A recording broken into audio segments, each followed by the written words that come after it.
Então, pessoal, já vou falar um pouquinho agora sobre hipercalemia. Claro que eu deixei uma aula isolada para hipercalemia, a gente achou melhor aqui na faculdade, por conta de ser um tema muito prevalente, associado também à insuficiência renal aguda, associado aos casos de choque que a gente viu ontem também com o professor Christian. Mas aí é para a gente poder discutir um pouquinho mais a fundo esse distúrbio que não acontece só na insuficiência renal, mas ele é bastante frequente na emergência de forma geral, tá bom? Então, vamos lá então, pessoal. Então, a gente sabe que... Por que a gente fala disso, né? Então, um distúrbio eletrolítico potencialmente fatal, a presença ela vai agravar, por si só, a evolução de várias doenças. O reconhecimento e avaliação por emergencistas ela é muito importante, e eu posso utilizar intervenções terapêuticas aí que costumam ser muito eficazes, e claro que eu preciso identificar a etiologia. Então, a hipercalemia ela pode causar problemas agudos por si só, aumentar a mortalidade de doenças. Eu tenho como resolver, em teoria, de maneira bastante rápida, e já me indica que eu tenho que buscar a etiologia. Espero que a gente possa discutir esses dados aqui ao longo dessa nossa discussão, pessoal. Então, vamos começar lá com os conceitos iniciais, né? É difícil de avaliar a real incidência da hipercalemia, mas em pacientes internados varia de 3,9% a 11% a sua prevalência, então não é desprezível, muito pelo contrário, é muito frequente, e diversos locais acabam utilizando limiares diferentes. Mas o que a gente tem mais ou menos de classificação da hipercalemia é que, quando tem alguma alteração eletrocardiográfica e concentração de potássio, indica se eu tenho uma hipercalemia mais ou menos grave, né?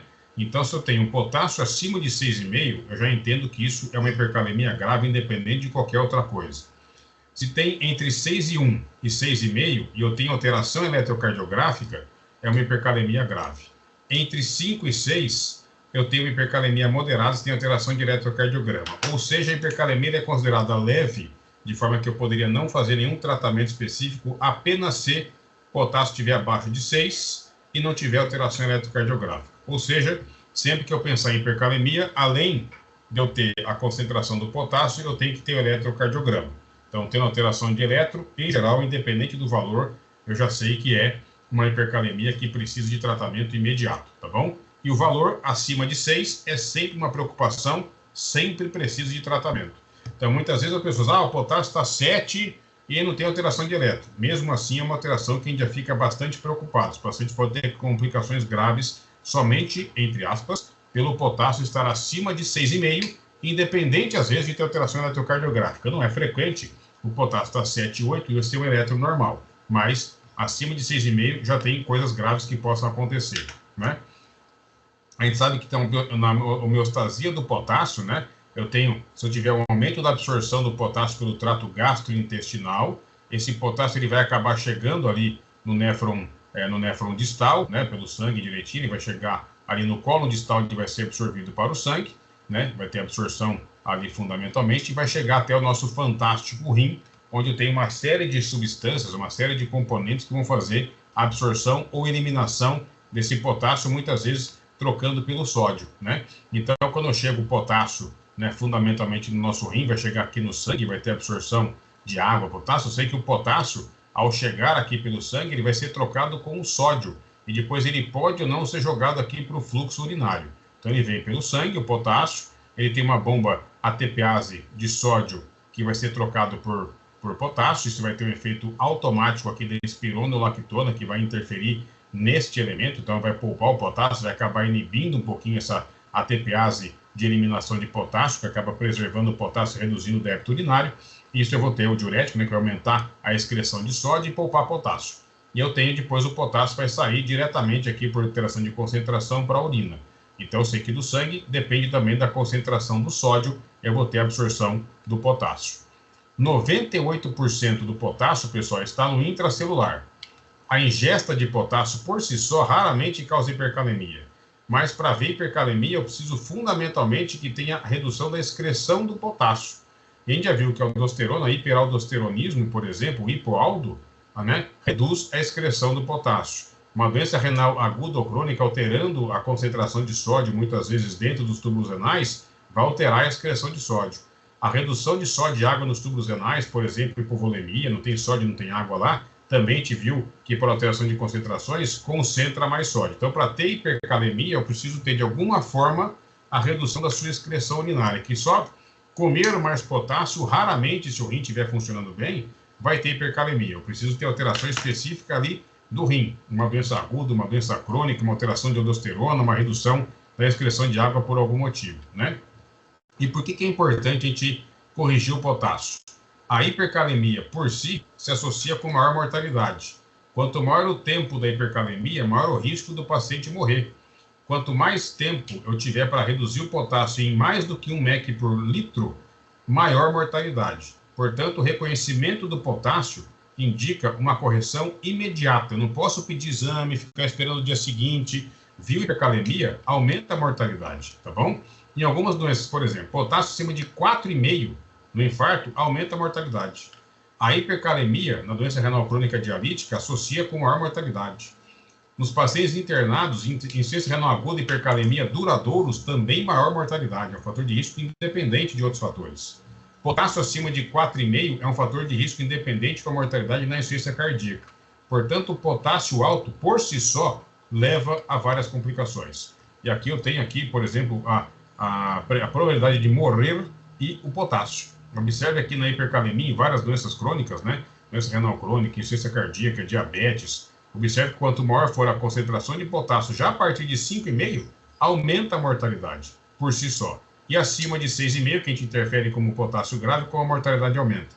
Também hipocalemia tem doenças graves. Então, na faixa normal, ok, mas olha só o que acontece em várias doenças apenas pela hipercalemia, corrigido para outras causas, tá bom?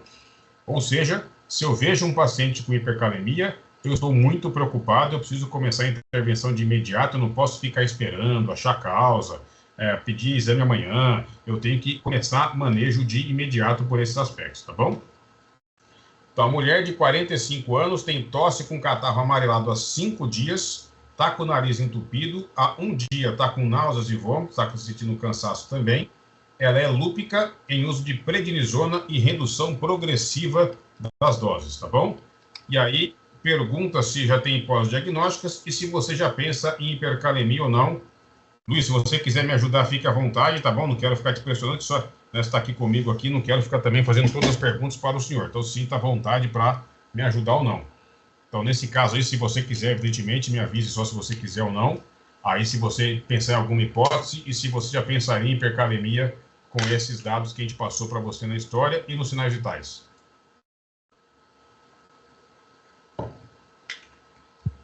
A princípio, pela história e os sinais, eu ainda não pensaria em hipercalemia, não. Beleza. E que hipótese que a gente pode fazer aí, Luiz? Olha, pode ser uma IVA, pneumonia. Perfeito, ok. Infecção nasal, até sinusite, né, mas a frequência está aumentada e a saturação em queda, né? Nesse caso, eu acho que dentro de um contexto de pronto atendimento, né, o primeiro contato com o paciente, pediria uma triagem infecciosa, faria o exame físico para ver se tem alguma alteração pulmonar. Tá, beleza. E aí começaria algum tratamento específico ou não? Vamos supor que faça a propedêutica cardiopulmonar esteja normal.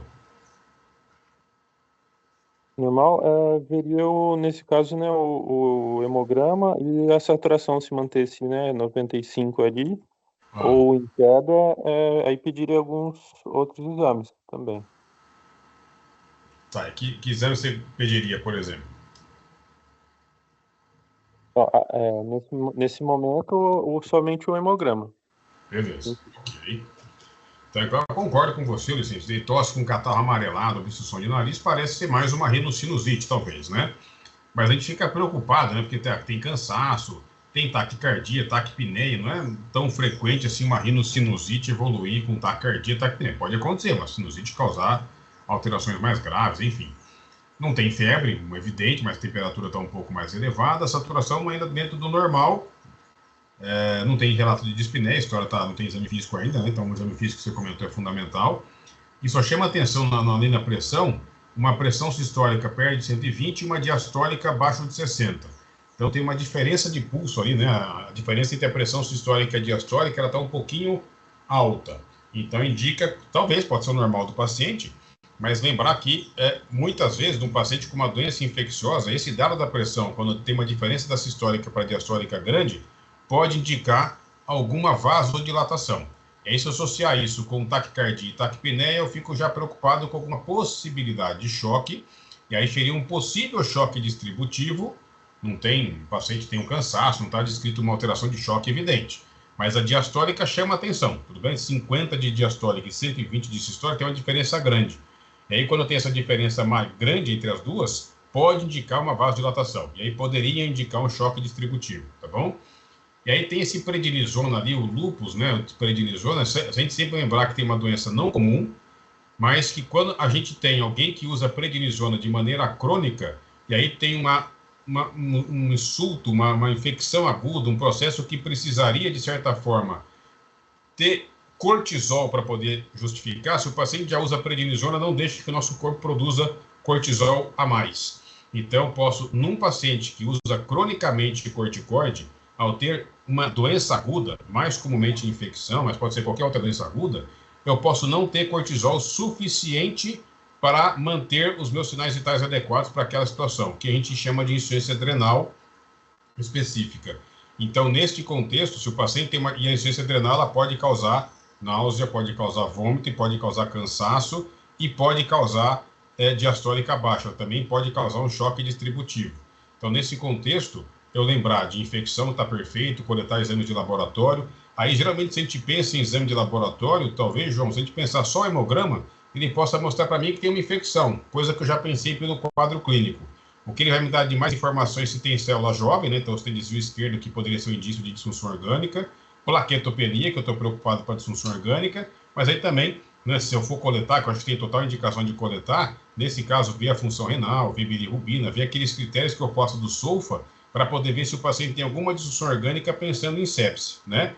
E aí, pelo uso do corticóide, o paciente pode ter evolução para insuficiência adrenal, que geralmente pode causar hiponatremia e hipercalemia. Então, além de eu pedir a função renal, talvez eu pedisse o sódio e o potássio, não sei se você concorda, pensando nisso. Um usuário crônico de prednisona, sempre que chegar no pronto-socorro e com alguma doença aguda, e eu tiver cansaço, fraqueza, diastólica baixa, sintomas inespecíficos, lembrar de insuficiência adrenal, que pode causar, por hipoaldosteronismo, acúmulo de potássio. Eu tenho hipossódio, eu tenho hiponatremia, eu tenho hipercalemia possíveis, tá bom? Então, nesse caso, eu poderia lembrar desse contexto, tá bom? Um quadro parecido, um homem de 60 anos, hipertenso, diabético, insuficiência cardíaca prévia, usando AS, losartã, espironolactona, tem disúria e redução do volume urinário, né? No exame tem abdômen globoso, uma massa palpável suprapúbica, parecido com os casos que a gente viu na aula anterior de insuficiência renal, tem fator de risco para doença renal, tem insuficiência cardíaca, usa um monte de remédio que pode dar problema renal, espironolactona, losartã, e aí tem uma massa suprapúbica. Então, aqui, evidentemente, fica um pouco mais fácil lembrar de hipercalemia, porque é um paciente que tem uma possível insuficiência renal aguda com pós-renal, e que aí na insuficiência renal aguda, a hipercalemia é uma das complicações, por isso que aqui eu já penso, talvez, em insuficiência renal aguda de maneira mais evidente. Então, no primeiro caso, não tinha obrigatoriamente insuficiência renal, mas eu lembraria de insuficiência adrenal, que é uma causa de hipercalemia.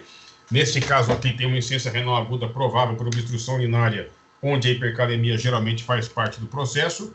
E no terceiro caso, mulher, 16 anos, dor abdominal, náusea, vômito, sonolenta, muito desidratada, perdeu muito peso, taquicardia, taquipneia muito grande, mas não tem relato de dispneia, tem saturação de 95, temperatura de 36,1. Essa pressão arterial aí, Luiz, você consegue pensar em alguma hipótese específica com essa história gigante completa que temos na tela e os sinais vitais, Luiz?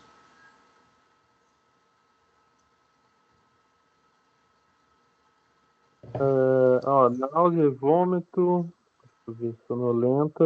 Pela desidratação, mas nesse caso, né, ainda mais pela sonolência, eu já conseguiria já pedir os exames para direto, né, para ver a questão do sódio e do potássio. E já iniciar uma hidratação para ela, mas frequência 120.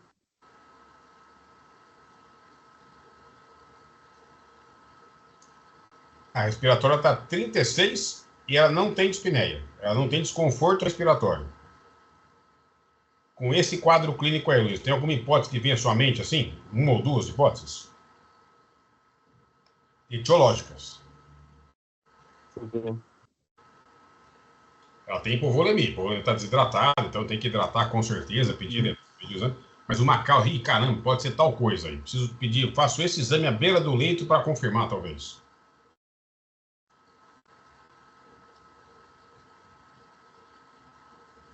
Respiratório, sim.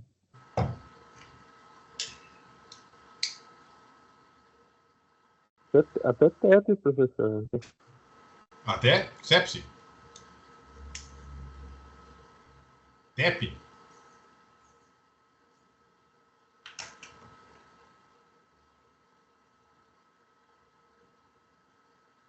Frequência aumentada, dispneia, não é?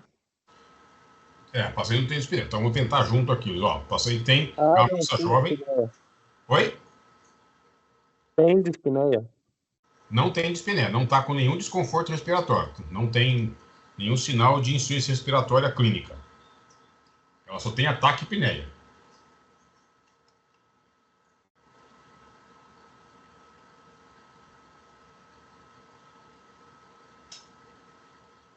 Que muitas vezes chega uma paciente que não tem diagnóstico de alguma doença prévia, aí está numa maca do pronto-socorro que vem trazido pela família, geralmente são pessoas magras, muitas vezes jovens, que chegam com taquipneia. Quando a gente fala taquipneia sem dispneia, tem várias causas, né? Pode ser distúrbio de ansiedade, pode ser dor, mas pode ser também acidose metabólica. Aí tem aquela respiração de Kussmaul, né? Aquela profunda e solta com força. Então, se a gente lembrar, por exemplo, de taquipneia sem dispneia, pode ser várias coisas, dentre elas, pode ser acidose metabólica. E o paciente tem taquicardia, muito desidratada, perdeu peso recentemente. Você lembra de alguma doença que pode emagrecer pessoas jovens, levar a acidose metabólica, muita desidratação? Diabetes do tipo 1. Isso, aí perfeito, isso, sensacional. A gente lembraria, nesta gravidade, por desidratação, taquipneia, talvez em cetoacidose diabética, por exemplo. Seria a primeira manifestação de um paciente que não tem diabetes e chegou muito grave. Aí, nesse contexto, eu posso ter potássio alto, potássio normal, potássio baixo. Pode ser uma intoxicação exógena, pode ser alguma infecção, mas cetoacidose diabética vem à mente juntando as informações poucas que temos aí. Sonolência, desidratação, perdeu peso, uma pessoa jovem, taquipneia sem dispneia, que poderia ser uma acidose metabólica, no contexto, por questões epidemiológicas, talvez cetoacidose diabética, tá bom? Que aí possa ter alteração de potássio. Uma gasometria nesse caso. Isso. Faz a gasometria, vê a urina para ver se tem cetonúria, faz a avaliação da glicose para avaliar se tem alterações específicas, se tem hiperglicemia. Então, a gente vai fazer a glicemia, vai ver se tem cetoacidose, vai ver se tem, e dentro do contexto eu posso ter insuficiência renal, eu posso ter distúrbios do potássio, para menos, para mais ou para mais. Então, o potássio, nesse caso, pode ser uma possibilidade numa paciente que tenha cetoacidose diabética. Então, a hipercalemia, ela faz parte de uma série de doenças. E aqui a insuficiência adrenal ficou tranquilo, Luiz? Eu sei que é uma doença bem mais rara, não sei se ficou tranquilo. Aquele primeiro caso que a gente viu, ficou tudo bem? Tranquilo, professor. Beleza. Então, eu tenho várias causas que possam levar à hipercalemia. Esses 3 casos era só para a gente reativar esses conhecimentos. Então, eu posso ter insuficiência adrenal, eu vou ter mais comumente na doença renal, mas eu posso ter insuficiência renal aguda e crônica. Medicamentos, aqui, depois tem vários. Hipoaldosteronismo, insuficiência adrenal, cirrose hepática, anemia falciforme, acidose metabólica, rabdomiólise, lise tumoral, hiperglicemia, pseudo-hipercalemia, beta-bloqueador. Tem um monte de doença que possa levar a causas de hipercalemia, tá bom? Na maioria das vezes, não vai ter um quadro clínico da hipercalemia, não tem um sintoma específico, eu vim aqui porque eu estou com hipercalemia. Então, não tem. Mas um achado sugestivo geralmente é fraqueza muscular. Os pacientes costumam falar que estão com fraqueza, mas associado a uma série de outros quadros clínicos, né? Então, geralmente, eu ouvi uma doença de base, uma doença renal, posso ter algumas manifestações que a gente já aprendeu, eu posso ter alguma alteração cardíaca da hipercalemia, palpitação, algum mal-estar, mas não tem um quadro clínico que o paciente fale para você, eu estou sentindo isso é igual a hipercalemia. Eu estou sentindo isso, então eu tenho que ter um contexto clínico que me faça pensar numa hipótese diagnóstica da síndrome para a etiologia, e ali o potássio eu posso pensar de maneira associada, né? A fraqueza muscular, geralmente, quando ela existe, geralmente ela é ascendente, que até lembra Guillain-Barré, tem uma fraqueza na perna, no pé, na perna. Geralmente não compromete esfíncter, não compromete músculo respiratório, é uma fraqueza da musculatura esquelética. Então a perna fica fraca, o braço fica fraco, mas não é uma alteração que seja muito específica, tá bom? Então é fundamental a gente ter um caminho que vai nos ajudar a pensar e considerar que hipercalemia possa estar presente, que é o que a gente quer tentar desenvolver com vocês aqui. Então, de novo, pessoal, sempre na emergência a gente parte da síndrome para a etiologia. Então, qualquer diagnóstico sindrômico a gente já aprendeu. Insuficiência respiratória aguda, choque, sepse, coma, dor torácica que indica uma doença grave, lembrar que possa ter doença renal naquele contexto e, claro, que nesse contexto, se houver doença renal, possa ter doença hipercalemia também. Eu posso ter sintomas específicos da hipercalemia, embora a gente já viu que fraqueza é único, mas é muito raro eu conseguir somente ter a fraqueza da hipercalemia. Eu tenho que avaliar os antecedentes e eu tenho que analisar também o eletrocardiograma. Se eu lembrar da hipercalemia, vem apenas com o achado do eletrocardiograma. Então, no choque, na sepse, na parada cardíaca, emergência hipertensiva, insuficiência respiratória, qualquer síndrome, eu vou lembrar que possa existir associadamente hipercalemia partindo da síndrome, tá bom? Então, choque. O paciente pode ter insuficiência renal e acidose metabólica. E essas duas condições podem se associar com hipercalemia, tá bom? Então, do choque eu posso chegar lá. O paciente tem sepse, ele pode também, de novo, ter insuficiência renal e acidose metabólica, que por si podem provocar hipercalemia. Então, outra coisa, emergência hipertensiva, o paciente tem insuficiência respiratória, hipervolemia, já aprendeu que o paciente que chega em emergência hipertensiva, insuficiência cardíaca aguda, hipertensiva, e ele está hipervolêmico, tem uma grande chance do rim não estar conseguindo funcionar bem, o rim não está conseguindo concentrar a urina. E nesse contexto tem que lembrar da possível hipercalemia. Parada cardiorrespiratória. O paciente pode ter doença renal prévia, rabdomiólise, acidose e também ter hipercalemia como causa da parada cardiorrespiratória. Então, a gente já aprendeu lá na disciplina de suporte avançado de vida que nós temos os 5H, 5Ts, dentre eles a hipercalemia. E aí, se o paciente parar, já tem doença renal prévia, o paciente parou, estava fazendo uma maratona, rabdomiólise, o paciente tem uma possível acidose metabólica, faz diálise, eu tinha documentação do potássio alto, a hipercalemia pode ser uma causa, né? E lembrar que o paciente pode ter confusão mental, dispneia, mialgia, palpitação, síncope, náusea, vômito, que são sintomas, na verdade, de outras doenças, né? Se o paciente tem confusão mental, com exame neurológico normal e está hipovolêmico, a gente lembra que os pacientes podem ter como causa de confusão mental, hipovolemia, com exame neurológico normal e está hipovolêmico, distúrbio do sódio, distúrbios do cálcio, distúrbios da função renal, que aí eu posso ter insuficiência renal aguda e hipercalemia, né? E aí eu posso ter hipercalemia. Uma dispneia inexplicada, não tem nenhuma doença cardíaca, não tem doença pulmonar, não tem doença da artéria pulmonar, são as causas mais comuns de dispneia, né? Lembrar que a doença renal pode causar dispneia e a hipercalemia pode estar presente. Mialgia difusa localizada intensa, rabdomiólise. A gente aprendeu na aula de insuficiência renal como avaliar na emergência a rabdomiólise. Avaliar o valor da CK, definir se estiver acima de 5.000, começa a tratar. Abaixo de 5.000, a gente usa o critério de McMahon. Se estiver elevado, a gente começa a tratar também com solução salina e alcalinização urinária. E aí, na rabdomiólise, eu posso ter hipercalemia. Palpitações síncope, se tiver alteração eletrocardiográfica, lembrar da hipercalemia. Então, eu tenho síndromes da emergência e eu tenho queixas principais da emergência que possam me fazer lembrar de hipercalemia. E náusea e vômito pode ser uma manifestação, como já vimos, bastante comum, mas não obrigatória, de uma doença renal aguda e que eu possa, obviamente, ter associado à hipercalemia, tá bom? E partindo, evidentemente, dos antecedentes, o paciente já tem insuficiência cardíaca prévia, e geralmente, pela doença cardíaca, eu posso ter uma síndrome cardiorrenal, eu posso ter uso de várias medicações que causam hipercalemia. Na insuficiência hepática também é comum por síndrome hepatorrenal, por insuficiência renal aguda pré-renal também tem hipercalemia, né? A insuficiência renal por si só pode levar a hipercalemia também. Portanto, pessoal, aqui uma série de situações que eu tenho que lembrar de quando pensar em hipercalemia da emergência. Qualquer síndrome da emergência, sintomas como confusão, dispneia, mialgia, palpitação, síncope, náusea, vômito, antecedentes que possam aumentar o risco da hipercalemia aparecer. Então, é um achado que eu preciso procurar muitas vezes em todos os pacientes que vão ser internados, que vão ser avaliados, e lembrar disso muitas vezes também no pronto atendimento, para não liberar pacientes que possam ter essa manifestação grave, tá bom? As manifestações cardíacas, né, clínicas e eletrocardiográficas, vão ser as principais preocupações nossas na emergência, tá bom? Então, é claro que o eletrocardiograma na hipercalemia. Primeiro, o potássio aumenta a excitabilidade cardíaca. Então, altera o potencial de repouso, aumenta a condução e reduz o tempo de repolarização. E depois, conforme vai avançando, ele também reduz a excitabilidade, reduz a ação dos canais de sódio, reduzindo a condução pelo feixe do RIS e por Purkinje. Então, eu tenho onda T apiculada, supra de ST, eu posso ter taquicardia, e a redução da estabilidade leva a QRS largo, desvio do QRS, brad e taquiarritmias.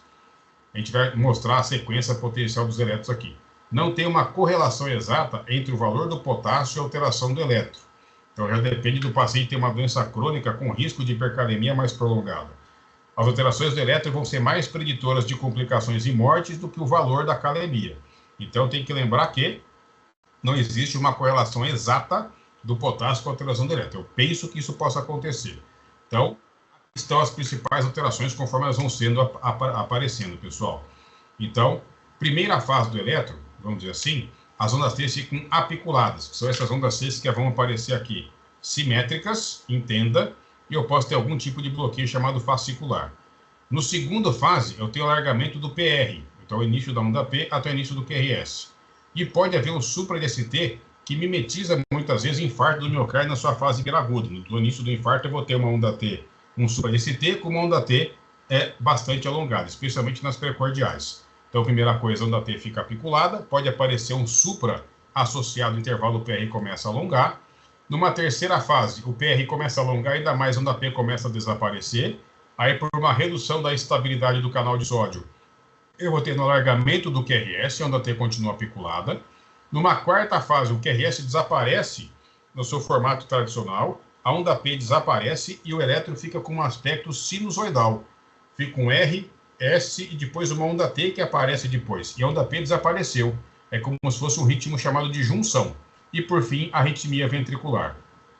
Então, eu tenho, numa primeira fase, onda T apiculada, aí depois aparece um supra com a T apiculada, o intervalo depois PR começa a largar, a onda P começa a desaparecer, aí o QRS começa a largar, a onda P desaparece e fica um ritmo juncional, fica um ritmo sinusoidal, e aí, por fim, eu tenho a arritmia ventricular.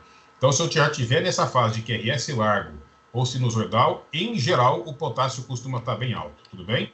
Então, eu tenho onda T apiculada com supra e aumento do intervalo PR, o PR alarga cada vez mais, a onda P começa a desaparecer, o QRS começa a largar, ritmo sinusoidal, desastre, tá bom? Então, eu tenho fases sucessivas da alteração do eletrocardiograma na hipercalemia. Qualquer achado deste para esse é indicação de a gente tratar agudamente com medicamentos que estabilizem a membrana para evitar evolução exatamente para esse desastre maior aqui, que é o MFV, tá bom? Então, tenho aqui fase de alteração do eletrocardiograma, uma outra representação da mesma forma, né? Aqui eu tenho hipercalemia, onda P, QRS, onda T apiculada, depois aparecendo a onda PR começa a largar, desapareceu, vira sinusoidal, e aí o desastre vai acontecendo, tá bom? Achados menos comuns, padrão de AM com supra, que é aquele supra de ST com onda T apiculada. Padrão de Brugada, que é um supra de ST que aparece em V1 e V2. Padrão síndrome de Welles e síndrome de Dressler. Síndrome de Dressler é uma pericardite difusa, né? Então geralmente são achados menos comuns esses achados aqui, tá bom?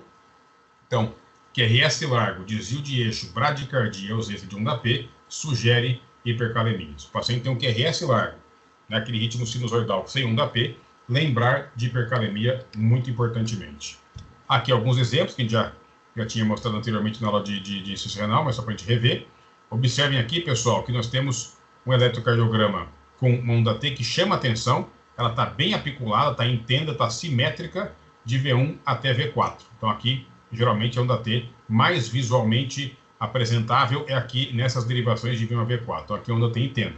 Então isso pode ser hipercalemia, também pode ser uma fase muito inicial de uma síndrome coronária aguda com supra de ST, tá bom?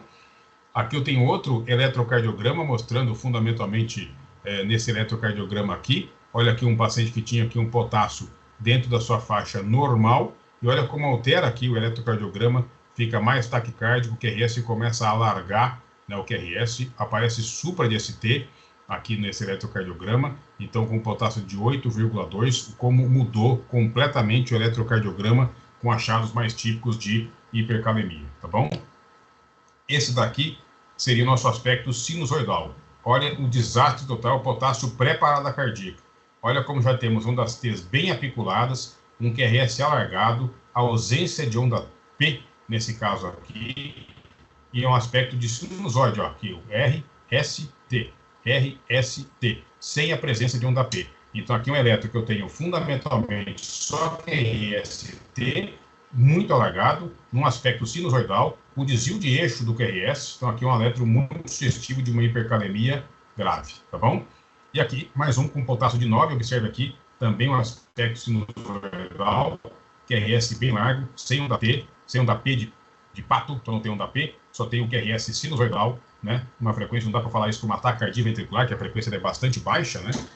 Mas é um ritmo sinusoidal, sem onda P. Eu preciso obrigatoriamente, toda vez que eu vejo um QRS largo com onda P, esse aspecto sinusoidal sem onda P, lembrar do potássio e dosá-lo. Tudo bem? Podem ser outros arritmias, mas o potássio para ser lembrado nesse contexto. Então, caso clínico, desafio entre aspas. Mulher de 45 anos chega da emergência sonolenta, estava com náusea 2 dias e tratou uma ITU há 2 semanas.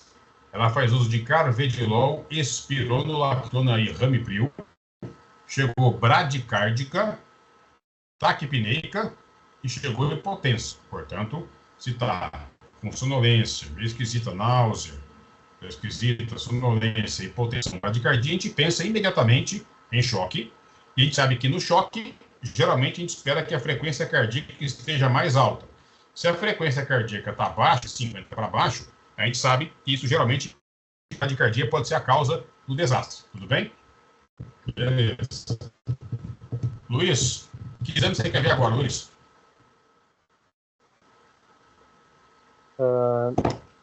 Nesse caso, o eletro,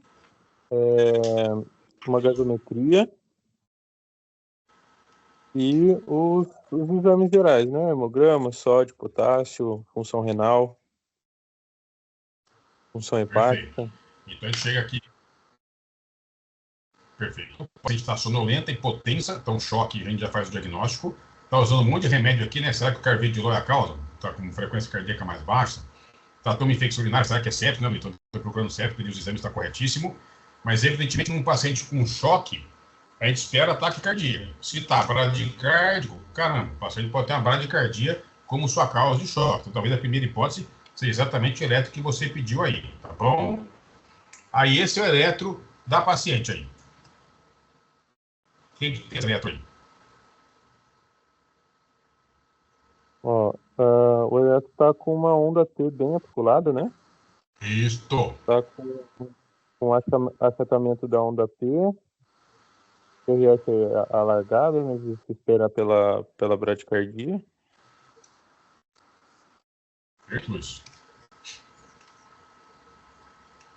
Isso, perfeito. Estou tendo essa onda T apiculada que já chama atenção de caramba. Mas esse cara tá cardíaco, né? O paciente tem uma onda T apiculada, onde veio isso daí, né? Então, existe choque cardiogênico que a gente pensou, bradicardia sintomática, intoxicação beta-bloqueador, onda P achatada, isso lembra realmente hipercalemia, né? Mas só que isquemia miocárdica pode dar onda T hiperaguda também, se o paciente é uma moça que internou na UTI e fez um infarto, e começando a ter um infarto com a UTI hiperaguda, né? O eletrocardiograma parece que ela tem difusamente alterações do eletro, não parece ser localizado numa parede, né? Não tem supra evidente, né? Então, o que a gente faz? Dá atropina, dá marca-passo, a cardia sintomática, aí tem que dar atropina, o paciente está em choque, né? Então, está esquisito, o onda T está esquisito, e a gente faz os exames ali, tem um potássio bem alto, que foi, né, que a gente pensou, tem uma insuficiência renal aguda, tem um leucograma com 5.800 leucócitos, aqui é 194.000, 12,4 de HB, não tem anemia, mas tem uma insuficiência renal, tem hipercalemia, tem lactato alto comprovando ali uns achados de choque, né? E tem uma acidemia com acidose metabólica. Então tem insuficiência renal, tem hipercalemia. Então que hipótese que a gente faz agora, né? Então tem insuficiência renal, tem hipercalemia, tem hemograma, o eletro que parece uma doença do potássio que confirmou, né? E aí tem uma síndrome que chama Brache síndrome. Peço perdão por isso aqui, mas é uma síndrome que pode acontecer. Que ela dá bradicardia, insuficiência renal, bloqueio atrioventricular, choque e hipercalemia. Então chama Brache síndrome, é um paciente que tenha choque, hipercalemia e bradicardia no contexto de uma insuficiência renal. E a bradicardia acontece com bloqueio AV, tá bom? O que acontece muitas vezes nessa Brache síndrome é que os pacientes que usam muitas vezes inibidor de ECA ou antagonista da aldosterona levam a um aumento da chance de ter insuficiência renal e hipercalemia. E se o paciente usa, por exemplo, beta-bloqueador, bloqueador de canal de cálcio, pode levar a bradicardia, hipercalemia, nesse contexto também, tá bom? Então, por alteração do bloqueio, então o beta-bloqueador é uma causa de hipercalemia. Então, a associação dessas medicações pode, ocasionalmente, levar à insuficiência renal, ou a insuficiência renal pode acontecer por uma outra causa, né? Levar à hipercalemia. A hipercalemia pode causar bradicardia, que piora a perfusão renal, que vai dando insuficiência renal. Então, vira um círculo vicioso, quando eu tenho uma associação dessas medicações, IECA, ou antagonista da aldosterona, com beta-bloqueador ou bloqueador de canal de cálcio. Então, isso pode acontecer, né? Então, por isso que eu tenho que tomar muito cuidado com os pacientes, quando a gente começa esse tratamento, a dosar potássio e ver a função renal. A insuficiência renal leva a hipercalemia vai ser agravada pelas medicações, isso vai levando a bradicardia por redução da excitabilidade, piora a função renal e leva à insuficiência renal, né? Então, é um caso bastante complicado, porque eu posso ter essa brachysíndrome ou só hipercalemia. Hipercalemia por si pode causar bradicardia, mas geralmente em níveis muito elevados da calemia, né? Então, geralmente, nessa associação que eu tenho de beta-bloqueador com bloqueador de canal de cálcio, com cronotrópicas negativas, né? Eu posso ter bradicardia mais frequentemente. E uma história aguda, né? Eu posso ter uma intoxicação por beta-bloqueador. Na brache não tem uso excessivo de remédio. As alterações são normais da medicação. Então, aqui, geralmente, eu vou tratar a hipercalemia para resolver a bradicardia. E se não resolver de imediato, tem que utilizar a epinefrina em bomba, tá bom? Então, a brachysíndrome foi pela associação destas medicações aqui, o carvedilol junto com o ramipril. Pode acontecer de usar beta-bloqueador com IECA ou losartan, poder provocar bradicardia, que pode acontecer na hipercalemia, mas geralmente com níveis altos da calemia, que só onda T aficulada, entre aspas, eu já não tenho onda P, eu espero ali um potássio em torno de 6,5 a 8, estava 7,1. Geralmente não se espera bradicardia. Bradicardia a gente vê mais quando o eletro está sinusoidal. Então, esse dado me indica que poderia ter alguma coisa a mais com potássio. E aí, a associação das medicações me faz lembrar dessa síndrome. A importância de lembrar dela no paciente que usa IECA, BRA, junto com beta-bloqueador, é suspender essas medicações. Eu teria que conversar e mudar as medicações de uso habitual do paciente, porque poderia levar esse círculo vicioso aqui, tá bom? Bom, então agora a gente vai para o tratamento da hipercalemia, pessoal. Então, antes de pensar só no potássio, lembrar que, raramente, a hipercalemia é a única manifestação. Então, a gente começa pela síndrome da emergência. Então, se o paciente estiver em choque, lembrar, estação volêmica. Se o paciente não tiver estase jugular, se o paciente tem estase jugular, lembrar que tem mais chance de choque obstrutivo ou choque cardiogênico, então o volume te espera um pouquinho. Droga vasoativa, poucos para chegar na etiologia.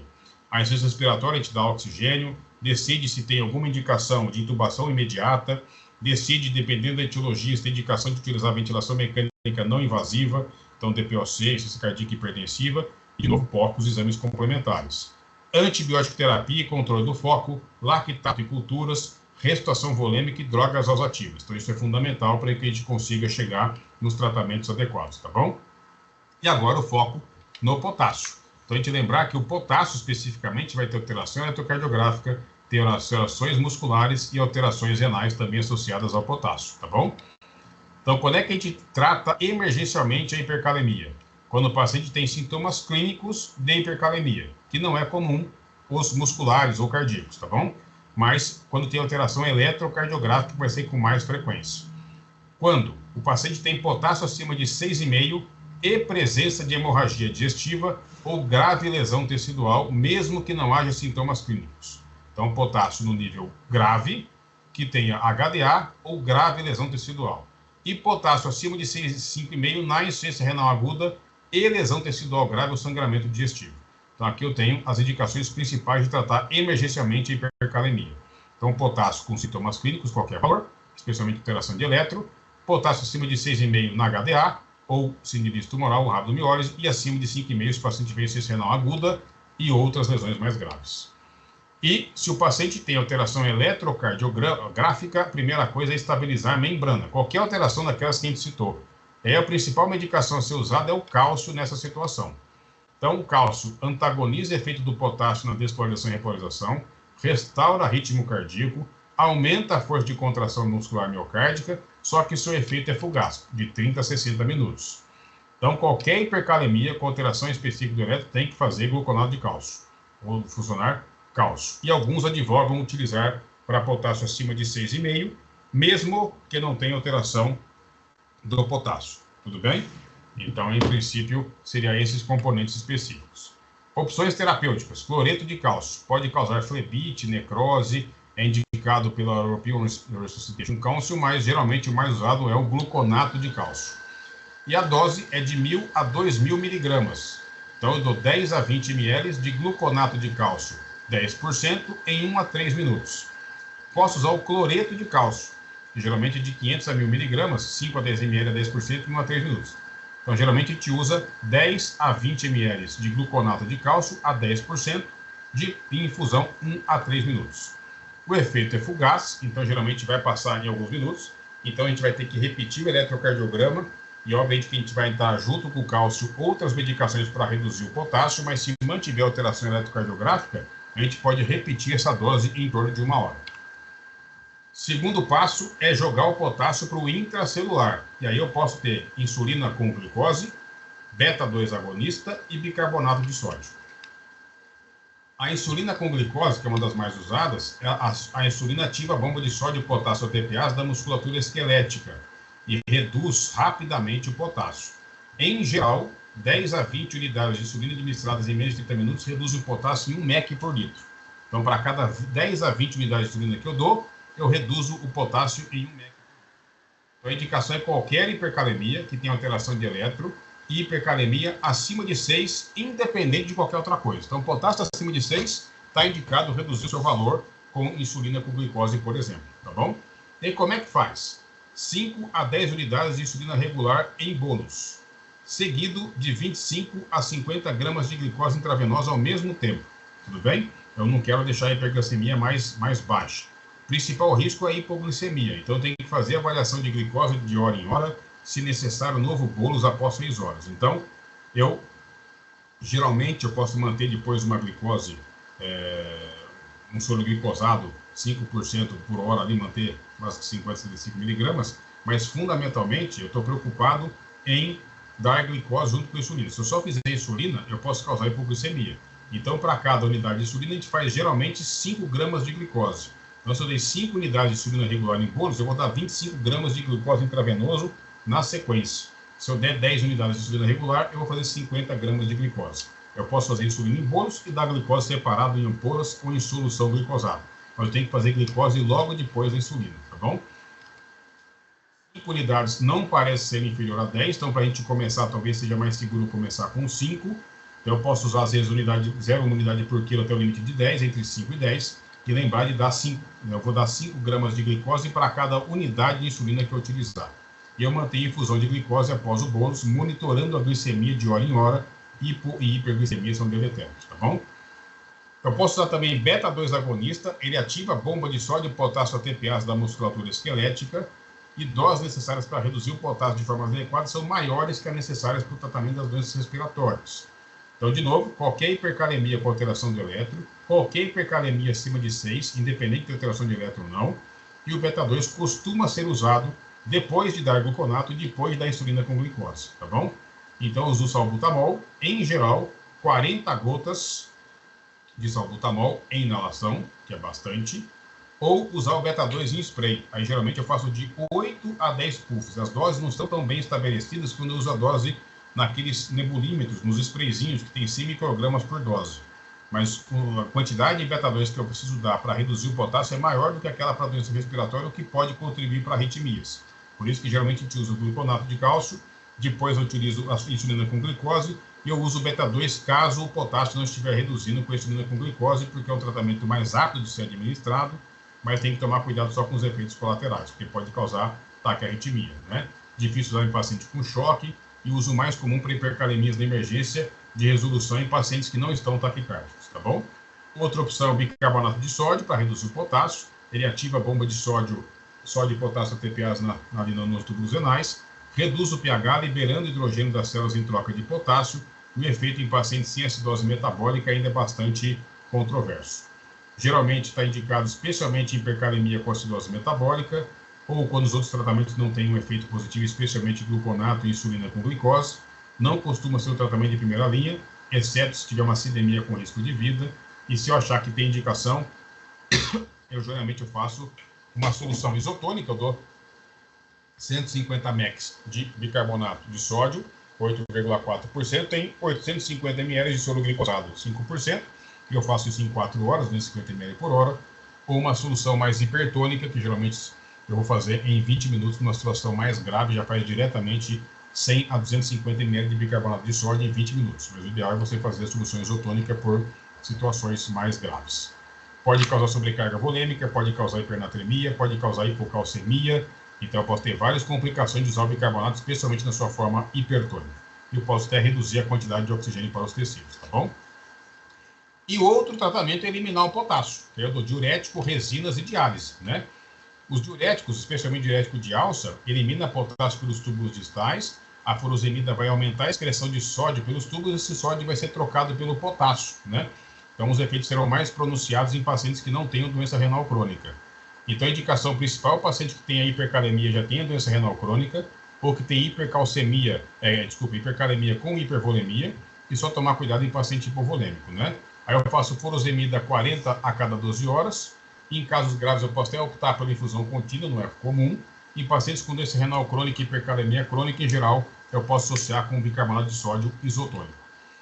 Tomar cuidado em paciente hipovolêmico, atenção para o paciente com choque, que pode acentuar o choque. Então, geralmente, a gente usa em paciente hipervolêmico, que tem hipercalemia, geralmente em doses iniciais de 40 miligramas, e você avalia a resposta ao longo do tempo. A resina de troca, eu quero trocar cálcio ou sódio por potássio no intestino, e eu quero aumentar a excreção fecal, portanto, de potássio.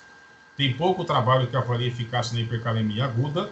O Sorcal é o mais usado, mas existe de necrose intestinal e hoje sendo usado se os demais estiverem indisponíveis. Então, tem uma medicação chamada Partiromer, que é o Valtassa, e tem o zircônio glicosilado de sódio.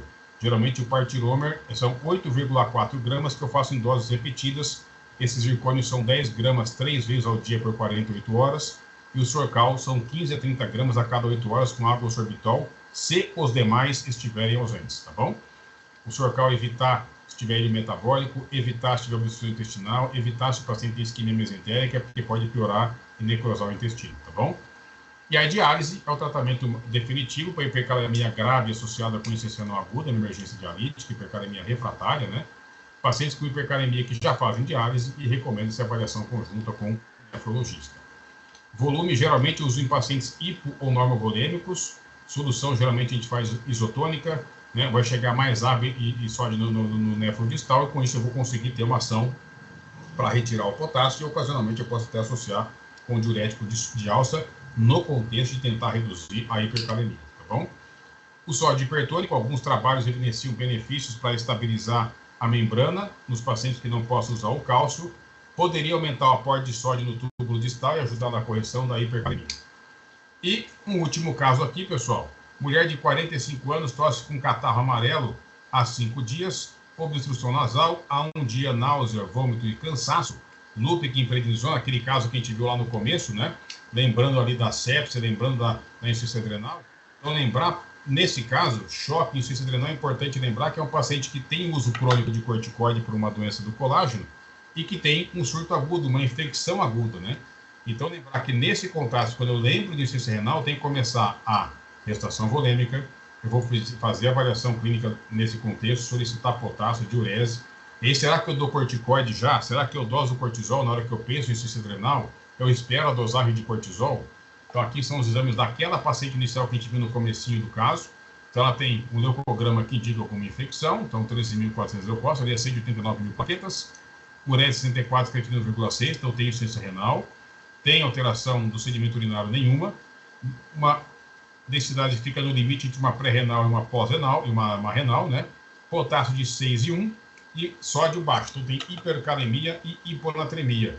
Tem o lactato alto, uma acidose metabólica associada com uma acidemia, tanto por uma questão do rim, quanto por uma questão também do lactato.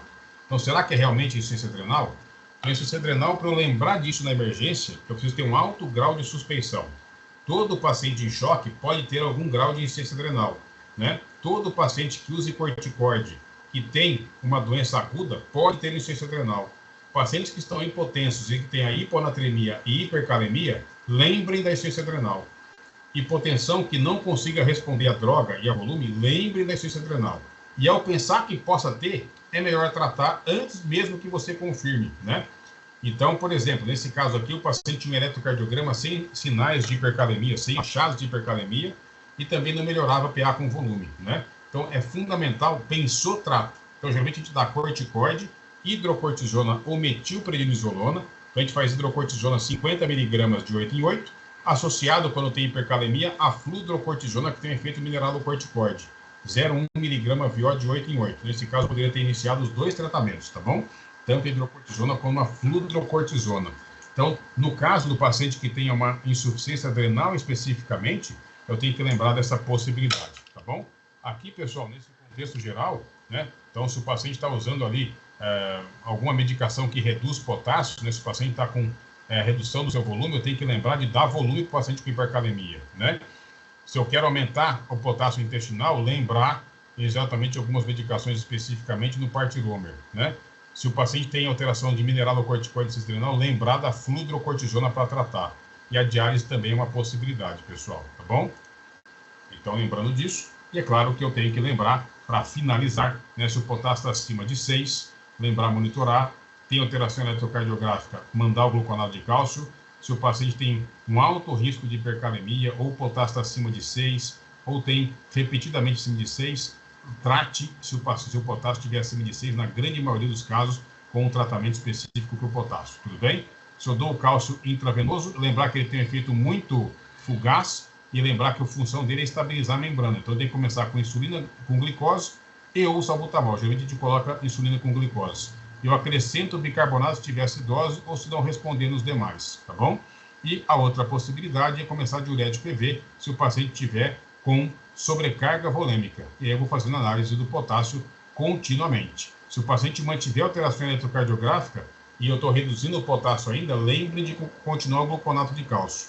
E se não melhora nada, o paciente continua alterado, não melhora, eu considero refratário, eu considero a diálise nesse contexto, tá bom?